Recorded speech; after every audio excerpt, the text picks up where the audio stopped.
शिव निराकारेश्वर महादेव गौसपुर। शिव जी के गुरु कैसे बनाएं? एक भाई की जिज्ञासा है कि भक्त और शिष्य में क्या अंतर?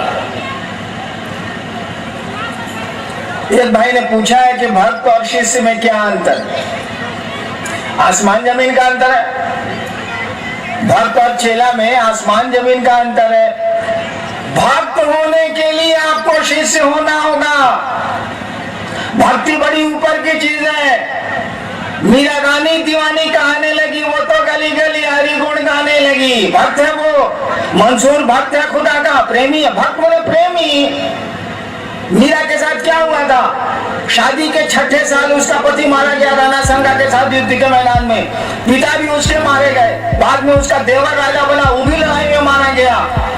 जहर दिया, जो उसके परिजन राजा बने थे उसने जहर दिया मीरा को, छोटी जातियों में जाकर बैठा करती है। रैदास उसके गुरु थे। छोड़ दिया राजपुताना का वो उसका अपना महल और चली गई। पहले बाद में द्वारिका गई, द्वारिका चली गई, वो छोड़ दिया उसने।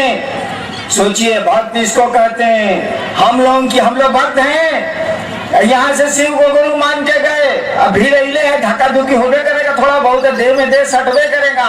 मान लीजिए बालू में गोड़वा मुँह चूक गया हल्का सा, कहेगा कि अब ये महादेव को गुरु माने हैं हम गौरा गांव में।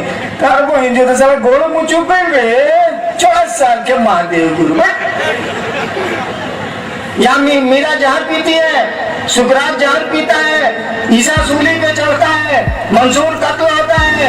ये भक्त है, इसको प्रेमी कहते हैं, इसको भक्ति कहते हैं। इस भक्त को ऐसा भक्त होने के लिए आपको गुरु के पास जाना होगा, सही गुरु के पास जाना होगा, शिष्य होना होगा।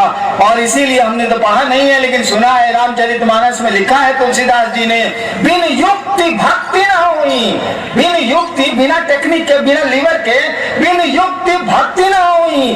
क्योंकि भक्ति तो, प्रेम तो हम लोगों को जगत से है, उस परमात्मा से, उस महादेव से प्रेम हो कैसे सकता है? इसमें लीवर लगाना होगा, इसमें टेक्निक लगाना होगा, इसमें युक्ति करनी होगी। बिन युक्ति भक्ति न हुई।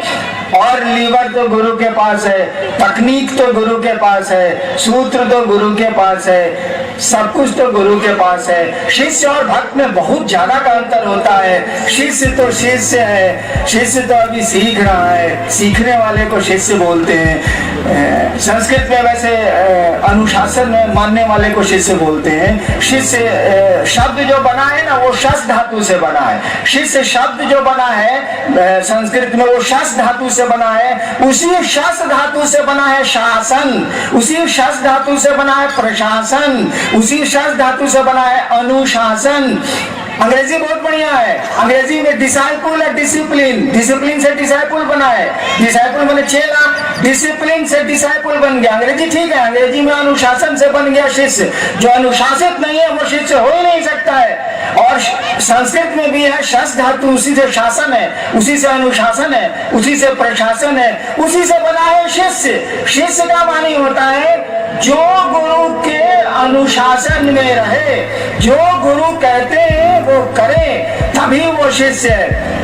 ऐसे शिष्य का मानी होता है सीखने वाला, सीखने गया है। भक्त का मानी तो प्रेमी होता है। अरे बाप रे बाप, भक्त होना आसान नहीं है भैया। शिष्य बनने की कोशिश करिए। गुरु शिष्य को भक्त ही बनाते हैं, उस शिव का प्रेमी ही बनाते हैं।